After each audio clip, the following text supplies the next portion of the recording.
നിഫ്റ്റിയിലെ bank നിഫ്റ്റിയിലെ support and resistance നമ്മൾ already mark ചെയ്ത് video update ചെയ്തിട്ടുണ്ടായിരുന്നു. അത് കണ്ടവർക്ക് ഈ ഒരു ഇന്നത്തെ ദിവസത്തെ നല്ലൊരു റെസിസ്റ്റൻസ് ലെവലുകൾ ഫേസ് ചെയ്തിരിക്കുന്ന ട്രേഡ് എടുക്കാനും അതുപോലെ തന്നെ അതിൽ നിന്നൊരു ബ്രേക്കൗട്ട് കിട്ടിയപ്പോൾ ട്രേഡ് ചെയ്യാനൊക്കെ സാധിച്ചിട്ടുണ്ടെന്ന് വിശ്വസിക്കുന്നു.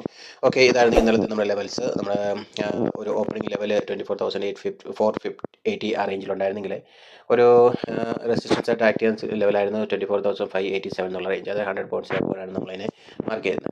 ഇന്ന് മാർക്കറ്റ് ഓപ്പൺ ആയ ഒരു ലെവലിൽ തന്നെയാണ്. അതിനുശേഷം മാർക്കറ്റ് അപ്സൈഡിലേക്ക് പോയി. പിന്നെ ഒരു പ്രഷറായിരുന്നു. നിഫ്റ്റി ഒരു കൺട്രോൾ പ്രഷറിലായിരുന്നു. ഇൻഡെക്സ് ഒക്കെ നല്ല ലെവലിലേക്ക് മാർക്കറ്റ് ട്രേഡ് നടക്കുന്നുണ്ടെങ്കിലും ഇൻഡെക്സിൽ ഓൾമോസ്റ്റ് ഒരു 7% എബോല് FISൻ്റെ ഒക്കെ ഒരു സെല്ലിംഗ് പ്രഷറുകളൊക്കെ ഉണ്ട്. പക്ഷേ എങ്കിൽ പോലും ഇന്നത്തെ നിഫ്റ്റിയുടെ ആ ഒരു സപ്പോർട്ടോടുകൂടി തന്നെ ബാക്കിയുള്ള ഇൻഡെക്സുകളൊക്കെ ഒരു നല്ലൊരു പോസിറ്റീവിലേക്ക് തന്നെയാണ് മാർക്കറ്റിൽ ഇന്ന് പെർഫോം ചെയ്തിരുന്നത്.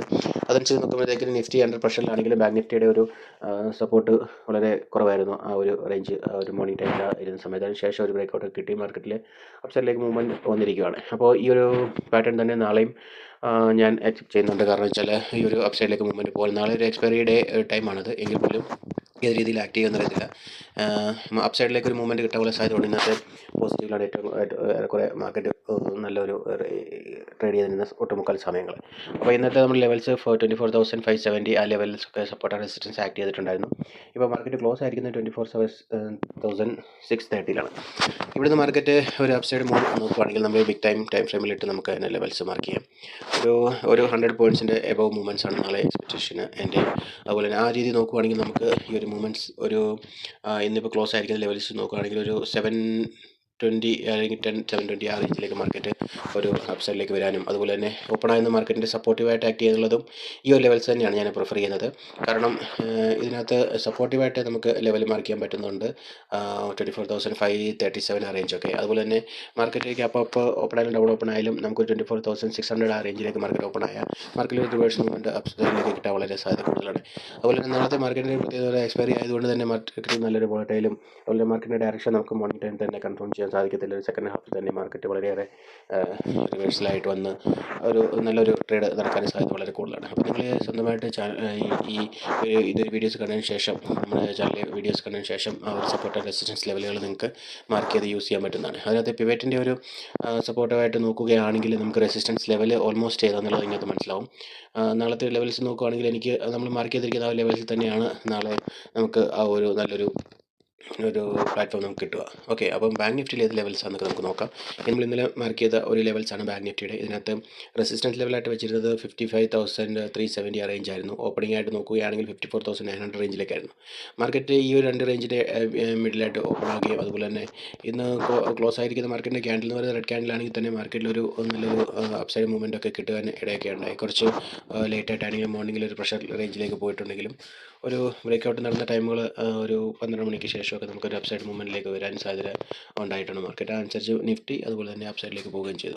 ആ റേഞ്ചിലേക്ക് ഇന്ന് നോക്കുമ്പോൾ മാർക്കറ്റ് ട്രേഡ് ചെയ്തിരിക്കുന്ന ഒരു വൈഡ് റേഞ്ച് ഒരു കുറച്ച് ദിവസങ്ങളായിട്ട് ഈ ഒരു റേഞ്ചിലേക്ക് മാർക്കറ്റ് ട്രേഡ് ചെയ്തിട്ടുണ്ട്. ആ ഒരു സെറ്റപ്പിൽ തന്നെയാണ് ഇന്നും അത് നടന്നിരിക്കുന്നത്.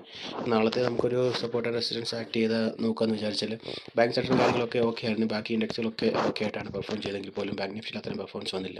ഇതിനകത്തെ ഒരു സപ്പോർട്ടീവായിട്ട് നമുക്ക് നോക്കാൻ പറ്റുന്ന ലെവലാണ് 55,000 ആ റേഞ്ചും. അതുപോലെ തന്നെ അപ്സൈഡിലേക്ക് മൂവ് വരികയാണെങ്കിൽ നമുക്ക് ഈ ഒരു ലെവൽ വരെയൊക്കെ പ്രതീക്ഷിക്കാൻ പറ്റുന്നതാണ്. 55,600 എബോ വരെയൊക്കെ നമുക്ക് തന്നെ എക്സ്പെക്റ്റേഷൻ ചെയ്യാൻ പറ്റുന്നതാണ്. മാർക്കറ്റ് ഓപ്പൺ ആവുന്ന ലെവൽസ് എന്ന് പറയുമ്പോൾ തന്നെ ഒരു 100 പോയിൻറ്റ്സിൻ്റെ മൂവ്മെൻറ്റ്സ് ഒക്കെ നടക്കുകയാണെങ്കിൽ തന്നെ എനിക്ക് തോന്നും 55,200 ആ റേഞ്ചിലേക്ക് മാർക്കറ്റ് ഓപ്പൺ ആയ ഒരു 500ൻ്റെ ഒരു മാർക്കറ്റ് അപ്സൈഡ് മൂവാണ് ഞാൻ നാളെ പ്രതീക്ഷിക്കുന്നത്. ആ രീതിയിൽ നമ്മൾ മാർക്കറ്റ് നോക്കി ട്രേഡ് ചെയ്യേണ്ടതാണ്. ഈ ഒരു ലെവൽസ് ഈ ഒരു റേഞ്ച് അത്ര വലിയ ഹൈറ്റ് മൂവ്മെൻറ്റ് നടന്നില്ലെങ്കിലും ഈ ഒരു 55,250 തൊട്ട് 55,000 വരെയുള്ള റേഞ്ചിൽ മാർക്കറ്റ് ഇന്ന് ട്രേഡ് ചെയ്തിട്ടുണ്ട്. പ്രീവിയസ് ഡേയിലും അവിടെ കണ്ടിന്യൂസ് കുറേ അവേഴ്സ് ട്രേഡ് ചെയ്തതായിട്ട് നമുക്ക് ഇതിനകത്ത് കാണാൻ സാധിക്കുന്നുണ്ട്. ഈ ഒരു റേഞ്ചൊക്കെ ഇവിടുത്തെ ഒരു നല്ലൊരു മൂവ്മെൻറ്റ്സ് നമുക്ക് കിട്ടിയാലേ ഒരു പ്രഷറിലുള്ള ഇന്നത്തെ ആ ഒരു പ്രഷർ റിലീസായ അതുപോലെ ആ ഒരു അണ്ടർ പ്രഷറിൽ മാർക്കറ്റ് ട്രേഡ് ചെയ്യുന്നതിന് ഒരു റിലീസായ ഒരു നല്ലൊരു അപ്സൈഡ് മൂവ് തന്നെ ഉണ്ടാകും. വളരെയേറെ സാധ്യത കൂടുതലാണ്. ഓൾമോസ്റ്റ് സെല്ലിംഗ് സൈഡിലായിരുന്നു ലാസ്റ്റ് 2-3 വീക്സിലുള്ളതുകൊണ്ട് ഇൻഡെക്സുകളും അതുപോലെ തന്നെ സ്റ്റോക്കുകളൊക്കെ ഒത്തിരിയേറെ ഡൗൺ ട്രെൻഡിലേക്ക് പോയിരിക്കുകയാണ്. മേജർ സ്റ്റോക്കുകളൊക്കെ തന്നെ നല്ലതുപോലെ ഒരു പെർസെൻറ്റേജ് ഡൗൺ സൈഡിലേക്ക് വന്നിരിക്കുന്നത്. അതുകൊണ്ടാണ് ഇപ്പോൾ ഈ ഒരു രീതിയിൽ മാർക്കറ്റ് നടക്കുന്നത്. നാളെ നല്ലൊരു വോളറ്റൈൽ മാർക്കറ്റ് ആയിരിക്കും എന്നുള്ള കാര്യമാണ് ഏറ്റവും കൂടുതലായിട്ട് ഇമ്പോർട്ടൻ്റ് ആയിട്ട് നോക്കേണ്ടത്. ഇൻഡെക്സുകളൊക്കെ നമുക്ക് പോസിറ്റീവാണ്. ഓക്കെ, ഈ ഒരു സപ്പോർട്ട് റെസിസ്റ്റൻസ് ലെവലുകളൊക്കെ നിങ്ങൾക്ക് യൂസ് ചെയ്ത് നാളെ ഒരു നല്ല ട്രേഡ് എടുക്കാൻ സാധിക്കട്ടെ. അപ്പോൾ ഇതൊരു എഡ്യൂക്കേഷൻ പർപ്പസ് വീഡിയോ ആണ്. ഇതുപോലത്തെ വീഡിയോസ് കിട്ടാൻ വേണ്ടി തീർച്ചയായിട്ടും നമ്മുടെ ചാനലും സപ്പോർട്ട് ചെയ്ത് ലൈക്ക് ചെയ്യണം. ഷോർട്ട് വീഡിയോസുകൾ അപ്ഡേറ്റ് ചെയ്യുന്നുണ്ട്. സ്റ്റോക്സിൻ്റെ എൻട്രി ആൻഡ് എക്സിറ്റ് പോയിന്റുകളൊക്കെ നിങ്ങൾക്കത് യൂസ് ചെയ്യുന്നത്. ഇതൊരു റിസ്ക് ഉള്ള കാര്യമാണ് ട്രേഡിങ്. അപ്പോൾ നിങ്ങൾ ഫിനാൻഷ്യൽ അഡ്വൈസറിൻ്റെ ഒക്കെ അഡ്വൈസ് മേടിച്ചുകൊണ്ട് ചെയ്യാൻ ജസ്റ്റ് ഒരു എഡ്യൂക്കേഷൻ വീഡിയോസ് ആയിട്ട് മാത്രമേ ഇതിനെ കണക്കാക്കാവൂ. ഓക്കെ ഗൈസ്, പിന്നീട് വേറെ വീഡിയോ കാണുമ്പോൾ താങ്ക് യു.